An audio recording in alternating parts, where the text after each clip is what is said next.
နတ်ဖျားမင်းကြီးကျွန်တော်တို့ဆက်လိုက်လို့မဖြစ်တော့ဘူး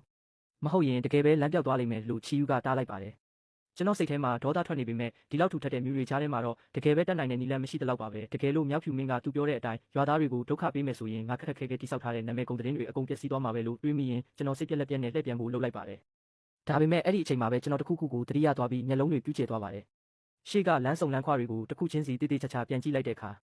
ငါဒီနေရာကိုတစ်ခါရောက်ဖူးတယ်လို့ပဲဘယ်မှာများမြင်ဘူးပါလိမ့်ချီယူမင်းဒီနေရာကိုအရင်ကရောက်ဖူးသလားမရောက်ဖူးပါဘူးအရှင်လို့ချီယူကပတ်ဝန်းကျင်ကိုကြည့်ပြီးခေါင်းခါပြပါတယ်ကျွန်တော်လည်းစဉ်းစားမရတာနဲ့တောင်ပြင်ဘက်ကိုပဲပြန်လျှောက်လာခဲ့တယ်လမ်းတစ်လျှောက်လုံးလဲဒီလမ်းစုံကိုငါဘယ်မှာမြင်ဘူးတာလဲဆိုတာကိုပဲတနှုတ်နှုတ်စဉ်းစားနေမိတာပေါ့တောင်ကြားလမ်းသားကိုရောက်ခါနီးမှာပဲအဖြေကိုရုတ်တရက်ရလိုက်ပါတယ်လီယိုခန်းရဲ့အိမ်မက်ဟုတ်ပါတယ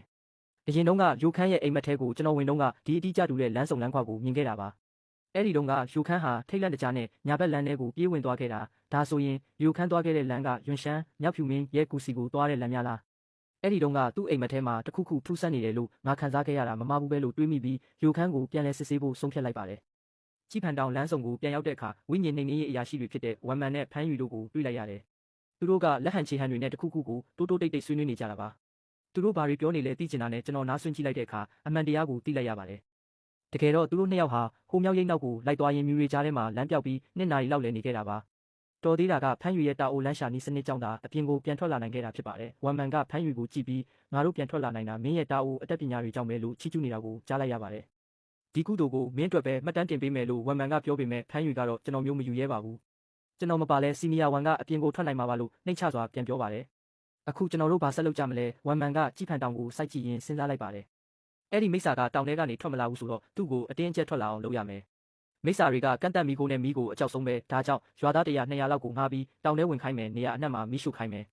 ဒီလောက်ဆိုရင်တော့ဒီမိစ္ဆာကောင်ထွက်မလာပဲနေနိုင်မလားကြည့်ရသေးတာပေါ့လို့ဝမ်မန်ကဆိုပါတယ်ဖန်းယူကထိတ်လန့်သွားပြီးဒါပေမဲ့လူအများကြီးကိုတောင်ထဲခေါ်သွားရင်ကျွန်တော်တို့အားလုံးကိုမစောင့်ရှောက်နိုင်ဘူးလေ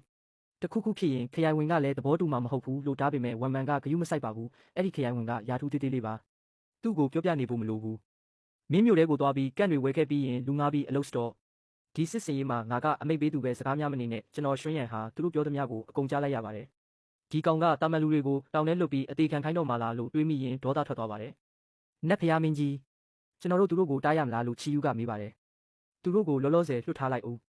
မင်းအခုချက်ချင်းသွားပြီးရိုးဖူးကိုအကြောင်းကြားခိုင်းလိုက်ဘဲရွာသားမှကြည်ဖန်တောင်ထဲမဝင်ရဘူးလို့တကယ်လို့အမိတ်မနာခံပဲဝင်သွားလို့အန်ရတွေ့ရင်ငါတယောက်မှကဲမှာမဟုတ်ဘူးလို့ပြောလိုက်လို့ကျွန်တော်အမိတ်ပေးလိုက်ပါတယ်မုန်းတဲ့ချိန်မှာတော့ယိုခန်းဟာအိမ်မှာထမင်းကောင်းဟင်းကောင်းတွေစားနေတော့ရုတ်တရက်မျက်လုံးတွေလန်တက်သွားပြီးသတိလစ်သွားပါတယ်ကျွန်တော်ဟာသူ့အိမ်ကိုရောက်သွားပြီးနေကင်းဘက်အိမ်မက်ထဲဝင်စားခြင်းစွမ်းအားနဲ့သူ့ကိုအိမ်မက်ကဘာထဲဆွဲခေါ်လိုက်ပါတယ်ယိုခန်းမင်းငါကိုမှတ်မိသေးရဲ့လားယိုခန်းဟာလမ်းဖြတ်သွားပြီးသူ့ရှိမှမြင်နေရတဲ့အရှင်ရွှမ်းရံကိုရိုးရိုးသေးသေးဂါရဝပြုလိုက်ပါတယ်ကျွန်တော်မျိုးယိုခန်းအရှင်ရွှမ်းရံကိုဂါရဝပြုပါတယ်ခင်ဗျာယိုခန်းမင်းစားတော့နေရတာတော်တော်လေးဟန်ကြနေပါလား